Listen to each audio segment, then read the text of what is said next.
깊이가 다른 경제 콘텐츠 3프로TV 오늘 아침 라이브 정용진 이주호입니다. 네, 오늘은 8월 11일 월요일입니다. 예. 확실히 지난주도 그렇고 오늘도 보니까 이제 그 무더위는 대략 네. 정리가 좀 되는 것 같습니다. 네, 다행입니다. 고생들 많이 하셨고요. 네. 우리나라 군인 숫자가 너무 부족하다고 지금 네. 부대 뭐 사단 몇 개가 지금 문 닫았다고 장난이 아닙니다. 네. 전 세계적으로 비슷한 것 같아요. 그런가요? 요즘 젊은이들이 전쟁을 겪지 못한 젊은이들이 굉장히 많잖아요. 네? 그러다 보니까 대부분의 국가에서 이제 군대에 입영하려고 하는 걸 좀 회피하는 현상들이 좀 있긴 있고 그러다 보니까 자꾸 이제 전쟁이 무인전 뭐 드론이라든지 무인 잠수정 이쪽으로 좀 기술적으로 좀 많이 가고 있는 것 같더라고요. 네네. 여튼 뭐 우리나라 저출산이 워낙 심각하다 보니까 뭐 그런 일들이 계속 이어지고 있는 것 같은데 앞으로 이제 어떻게 할지가 네. 상당히 또 걱정입니다. 자, 그러면 우리 권 팀장님과 함께 먼저 뉴스 가고요. 오늘 이현주 의원을 저희가 모시는데 네. 뒤에 이제 또 일정 등의 문제로 빠르게 좀 진행하고 그러시죠. 예, 한번 또 세제 개편안 이야기도 직접 한번 여당 입장을 들어보도록 하겠습니다. 자, 먼저 우리 권순우 팀장부터 모시죠. 어서 오십시오. 예, 안녕하세요. 3프로TV 권순우 취재팀장입니다. 네, 반갑습니다. 네. 지난주보다 좀 밝아지신 것 같아요. 제가요? 네, 이주호를 기다리고 있었던 거 아닙니까? 이제 내 마음대로 할 수 있는 좀 마음 편하다. 네. 예, 다우존스는 0.47% 상승했고요. 나스닥은 0.98% 상승했습니다. S&P 500은 0.78% 상승했습니다. 아무래도 애플 주가가 좀 많이 올랐는데요. 애플이 이제 대규모 투자 계획 발표하면서 4.2%가 네. 올랐습니다. 역시 애플 걱정은 하는 게 아니었습니다. 그리고 지금 연준의 그 미란 이사 그 스티븐 미란 이사 지명된 것에 대한 기대감도 좀 나오고 있는데요. 아무래도 지금까지는 이제 2명의 비둘기파가 있었는데 미란 이사까지 더해지면 3명의 비둘기파가 했을 때 네. 금리 인하 압박은 굉장히 강해질 것 같습니다. 지금은 경제 지표보다는 이제 트럼프 인사가 몇 명 들어가느냐가 더 좀 신경을 쓰게 되는 그런 상황이 됐고요.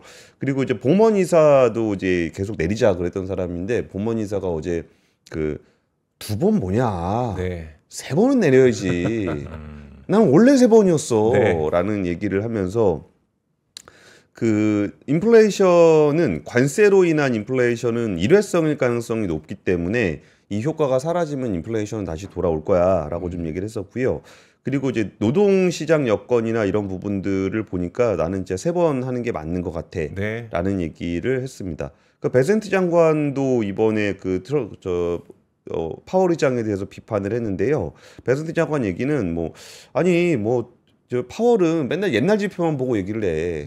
좀 자식아 좀 미래지향적으로 좀 생각을 좀 해보란 말이야. 네. 뭐 이런 얘기를 또 해서 금리 인하에 대한 기대감도 좀 높아지고 있는 것 같습니다. 근데 만약에 혹시라도 이제 금리를 인하를 하게 된다 그러면 네. 금리 인하에 대해서 이제 버블이 오는 거는 저도 되게 좋아하거든요. 근데 인플레이션은 좀 겁나요. 네. 요즘에 뭐 좀 살라 그러면은 와 물가가 이렇게 올랐어? 하는 것들이 좀 체감이 좀 되고 있거든요. 네. 근데 그에 비해서 임금은 그렇게 빨리 따라가지 못하고 있다 보니까 와 이게 참 그렇게 연준을 흔들어서 금리를 내리는 게 과연 글로벌 경제에 좋을까라는 부분에 대한 우려는 높아지고 있습니다. 네. 그러면 또 어떤 생각이 드냐면 그러면 임금은 안 올라가는데 물가는 오른다. 근데 버블을 만든다. 그러면 투자를 더 해야 되나? 네. 라는 생각도 하게 되는 그런 뉴스들인 것 같습니다. 그 미국이 이제 그 국방비 대비 GDP 3.8%를 요구했다라는 얘기를 첫 번째 소식으로 전해드리겠습니다. 그러니까 워싱턴 포스트가 보도를 한 건데요. 한미 무역 합의 초안이라는 겁니다. 네. 그거를 이제 입수를 했는데 미국 행정부가 한국 국방비를 GDP 대비 3.8%까지 증액하는 것을 원했다라고 보도를 했습니다. 얼마예요, 그러면? 그러면은 지금이 2.6% 정도 수준이거든요. 국방 예산이 61조 원 정도 되는데 이게 2.6에서 3.8로 늘어나는 거니까 대략 거의 50% 50% 정도 늘어난다고 봐야 될 거고. 근 100조 가까이 쓰라는 거예요? 한 90조 이렇게. 예, 그렇게 될 것 같습니다. 그 정도를 쓰라라는 얘기입니다. 물론 이 안이 그 한미 관세 협상 테이블에 올라왔었는지는 확인된 바가 없습니다. 네. 근데 이 부분은 어쨌든 이번에 정상회담을 할 때는 분명히 얘기가 될 것 같아요. 이전에 그 김용범 대통령실 정책실장이 얘기를 했을 때 정상회담에서는 협상에서 다루지 않았던 방위비나 무기 구매 등 안보 관련 사안이 논의될 것으로 예상된다라고 얘기를 했거든요. 네. 그러니까 그때 테이블에 올라오진 않았더라도 이 얘기를 하긴 할 거다라는 것은 상호간에 좀 얘기가 좀 있었던 것 같아요. 근데 이번에 무역 합의를 할 때 이 무역과 안보를 직접 연결시키는 거는 상호간에 좀 부담스러운 측면이 있습니다. 네. 그래서 그 부분에 대해서 밑밥만 좀 깔아놓고서 정상회담 때 얘기하기로 한 게 아닌가 싶습니다. 그 워싱턴 포스트 보도대로라면은 주한미군 주둔비 분담금도 10억 달러 이상을 늘리기를 원했다라고 좀 얘기가 나오고 있거든요. 근데 이게 분담금 같이 보시면은 주한미군 분담금이 1조 3천억입니다. 네. 1조 3천억인데 10억 달러를 더 늘리게 되면은 2배잖아요. 네. 근데 이것도 굉장히 가파르게 늘어났어요. 이전에 비해서 가파르게 늘어나고 있는 것이 여기서 거의 2배로 더 늘려라라는 네. 얘기를 하고 있는 거고요.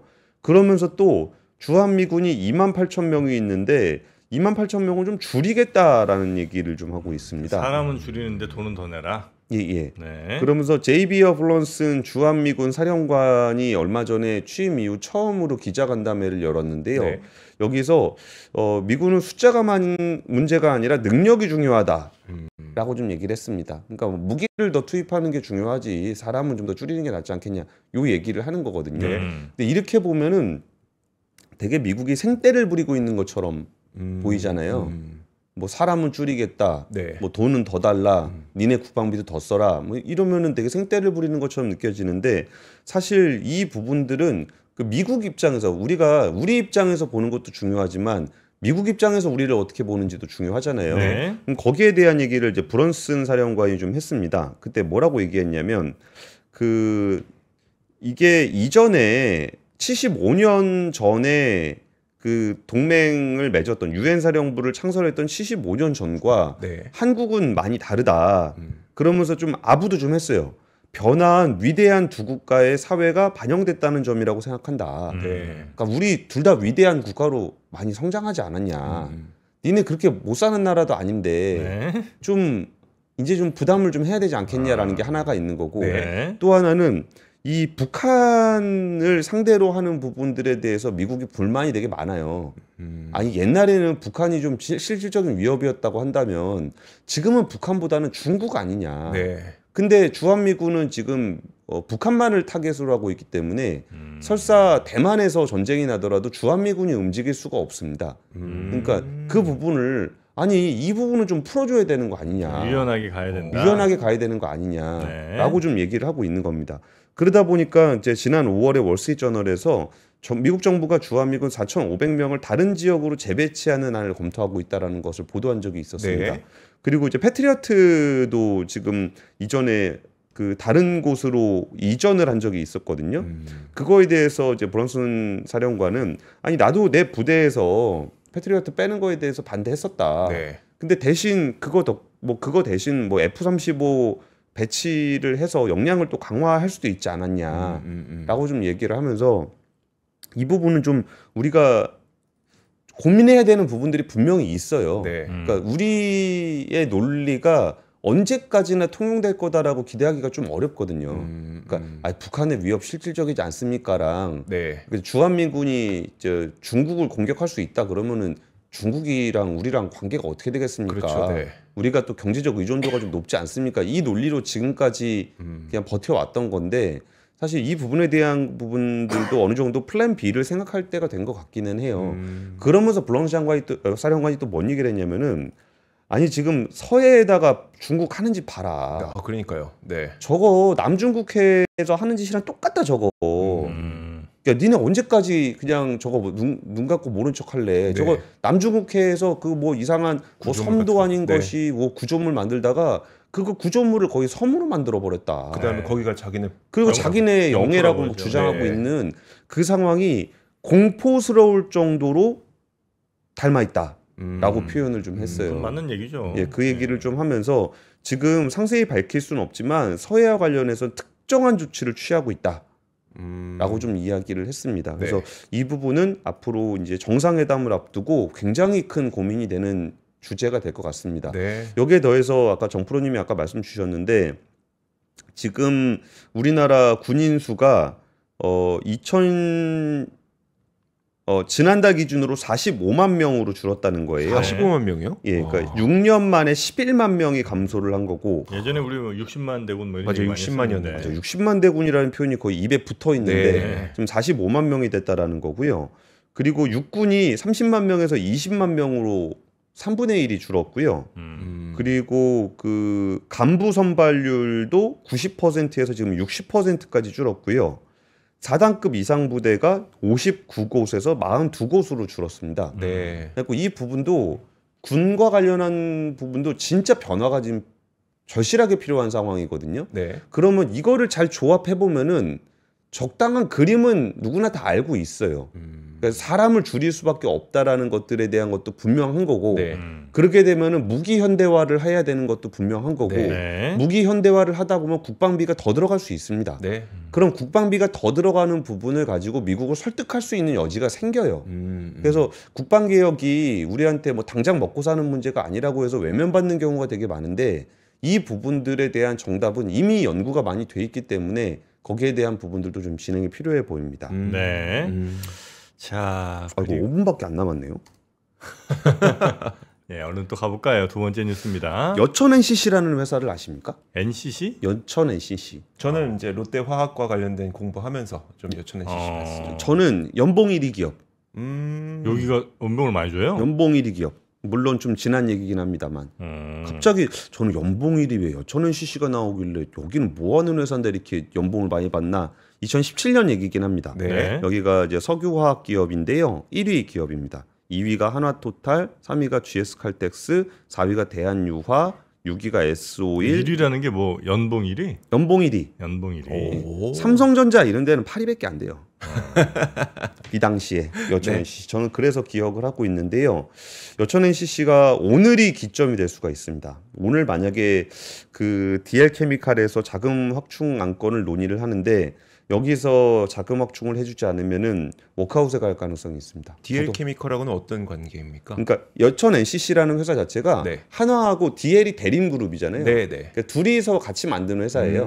근데 이제 한화 쪽에서 지금 자금 지원을 한화는 하기로 했고 대림에서는 지금 안 하려고 하고 있는 건데 왜 그러냐 그러니까 뭐 명분은 그렇게 되고 있습니다. 뭐 아니 그 NCC니까 그 납사 크래커잖아요. 네. 그래서 납사 크래커를 해가지고 화학 제품 소재를 한화에다 좀 싸게 넘기고 있는 것 같아.라는 경영상의 문제를 지적을 하고 있거든요. 네. 그랬더니 한화에서는 아니 니네 이거 여천 NCC 만들고서 배당만 2조를 넘게 받아가 놓고서 니네도 혜택을 다 봐놓고 뭔 소리 하는 거야?라고 하고 있는데 속내는 양쪽 다 밑빠진 독에 물 붓기가 되지 않을까를 우려하고 있는 상황입니다. 네. 여기가 화학에다가 증자를 한들 과연 살릴 수 있을까에 대한 우려를 좀 하고 있는 건데요. 지금 그 보스턴 컨설팅 그룹에서 정부에다 제출한 안을 보면은 여수산단의 생산 시설을 24% 줄여야 된다. 거의 한 4분의 1을 날려야 된다라는 얘기를 하고 있는 겁니다. 네. 지금 여수에는 여천 NCC가 228만 톤, LG화학이 200만 톤, 롯데케미칼이 123만 톤, GS칼텍스가 90만 톤 등 7개 공장을 운영을 하고 있는데 두세 개 정도는 문을 닫아야 된다라는 겁니다. 네. 이 화학산업의 구조조정도 더 이상 미룰 수 없는 과제가 돼 있다라는 말씀을 좀 드리겠습니다. 네. 근데 지금 연천 NCC가 지금 제일 그 목전에 와 있긴 한데 등치가 제일 큰 데는 사실은 롯데케미칼이에요. 근데 롯데케미칼 쪽에서는 지금 특별히 구조조정의 의지를 보이고 있진 않아요. 네. 왜냐하면 덩치가 너무 커요. 그러다 보니까 더 버틸 수 있지 않겠느냐. 그러니까 작은 데가 먼저 터지지 않겠느냐를 좀 보고 있는 것 같은데 약간 질서 있는 구조조정이 이루어지려면은 저는 롯데케미칼 쪽의 결단이 좀 필요해 보입니다. 네. 자, 그리고 세 번째 뉴스도 바로 세 가보죠. 번째 뉴스는 지금 미국 삼성전자 공장에 자꾸 주문이 그러니까 논의가 좀 이루어지고 있다라는 소식입니다. 네. 이게 삼성 파운드리 입장에선 제가 보기에는 세 번째 찾아온 기회라고 할 수 있을 것 같은데요. 첫 번째 기회는 EUV 장비를 처음으로 도입했던 네. TSMC보다 먼저 도입했던 때가 있었고, 두 번째는 게이트 올라운드 설계를 변경했던 거.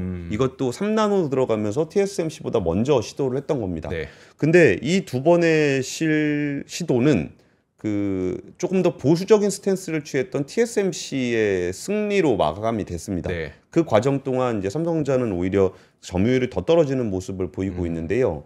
이번에 세 번째는 이제 미국 진출을 하는데 TSMC는 좀 더 보수적으로 미국에 진출하고 있습니다. 네. 그러니까 2나노 선단 공정을 아무리 일러도 뭐 내년 후반 아니면 내후년 네. 이 정도를 보고 있고요.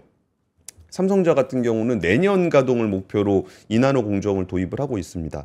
근데 지금 당장 내년부터는 테슬라의 AI6 칩이 거기가 예정이 돼 있는데, 지금 미국의 빅테크들은 뭐 솔직히 TSMC 쓰고는 싶죠. 네. TSMC가 뭐 공정상의 기술력은 더 좋으니까요. 근데 TSMC가 미국에다가 좀 늦게 진출을 하다 보니까 네. 이 삼성전자 파운드리에 대해서 계속적으로 관심을 가질 수밖에 없다라는 겁니다. 근데 이런 뉴스들이 의미하고 있는 것은 제가 그냥 툭 터놓고 말씀을 드리면은 네. 사실은 퀄컴입니다. 퀄컴이요? 퀄컴. 그러니까 일단 테슬라는 들어오기로 했고, 네. 그 다음에 퀄컴이 들어와 주면 완전히 이거 판 뒤집어집니다. 근데 그것 때문에 자꾸 이제 외신들도 그렇고 밑밥 이렇게 슬슬슬슬 깔고 있는 건데, 네. 물론 이렇게 확인된 내용이 없다 보니까 이제 기사에는 나오진 않지만 그 기사들이 의미하는 건 사실은 퀄컴이다라는 거고요. TSMC가 이게 속도가 좀 늦어지는 이유는 여기에 대한 설명으로는 TSMC는 호국 신산이라 그래가지고 대만의 어떤 무슨 대만을 지켜주는 신적인 존재로 인식이 되고 있습니다. 네. 나라를 지키는 예.